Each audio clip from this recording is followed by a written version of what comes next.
Hai semua, saya Marsini Natalia Bersumbiring, peserta Latsar CPNS Kota Tebing Tinggi Angkatan 8 Kelompok 3, kerjasama antara BPSDM Provinsi Sumatera Utara dan LPP Agro Nusantara Medan. Di video kali ini, saya akan membahas tentang komitmen mutu dan video implementasi dalam kehidupan sehari-hari. Ada 5 pokok bahasan yang akan kita bahas di video kali ini. Yang pertama, konsep dasarnya, kemudian orientasi mutu, selanjutnya pendekatan inovatif, kemudian berpikir kreatif dan membangun komitmen mutu. Nah, untuk tahu lebih lanjut tentang komitmen mutu, kita harus tahu dulu tentang konsep dasar dari efektivitas, efisiensi, inovasi, dan mutu. Yang pertama, efektivitas. Efektivitas menunjukkan sejauh mana organisasi dapat mencapai tujuan yang telah ditetapkan atau berhasil mencapai apapun yang coba dikerjakan. Efektivitas organisasi berarti memberikan barang atau jasa yang dihargai oleh pelanggan.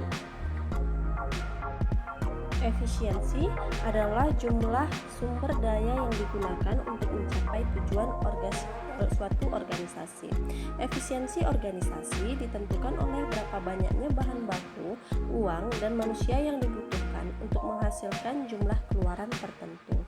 Sedangkan inovasi adalah cara utama di mana suatu organisasi beradaptasi terhadap perubahan-perubahan di pasar. Yang terakhir, mutu. Mutu adalah apapun yang menjadi kebutuhan dan keinginan konsumen. Selanjutnya kita membahas orientasi mutu.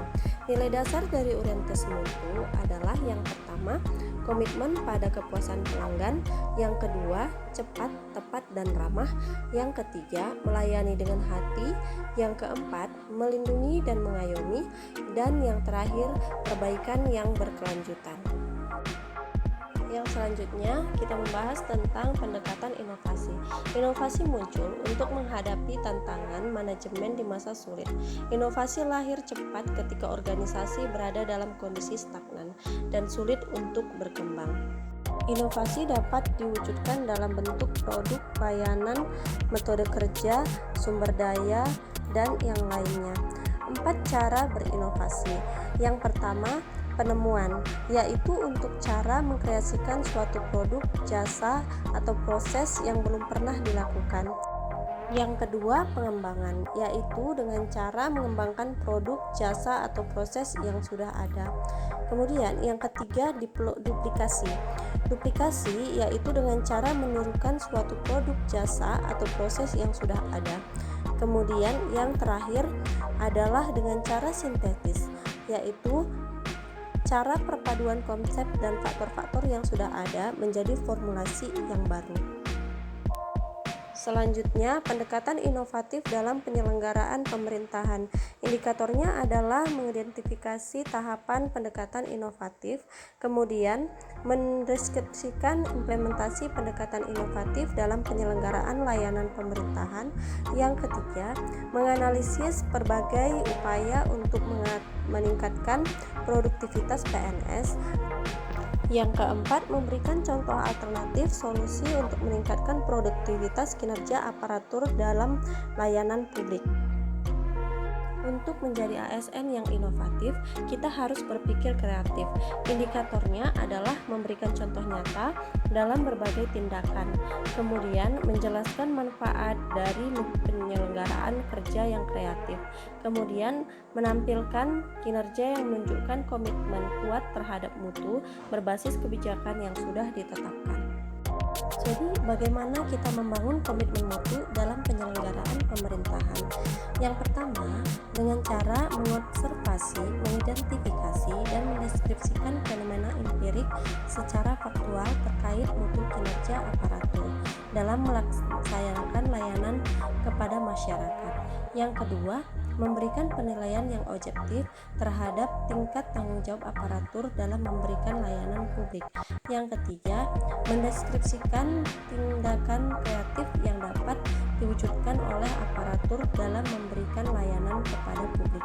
Kemudian selanjutnya menganalisis kendala terkait belum terwujudnya kreativitas kerja aparatur. Yang terakhir, menganalisis faktor-faktor pendorong untuk meningkatkan kinerja aparatur yang kreatif, inovatif, dan berkomitmen terhadap mutu.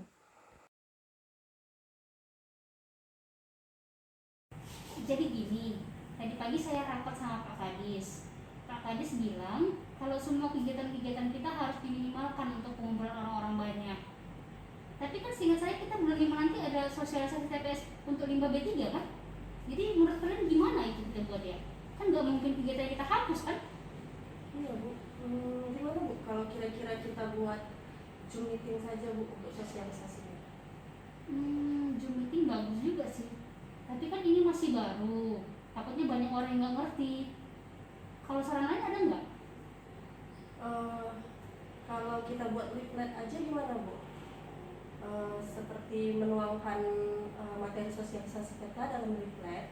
Nah nanti sewaktu kita kunjungan ke perusahaan, kita menjelaskan apa yang ada di leaflet agar mereka lebih mengerti Bu.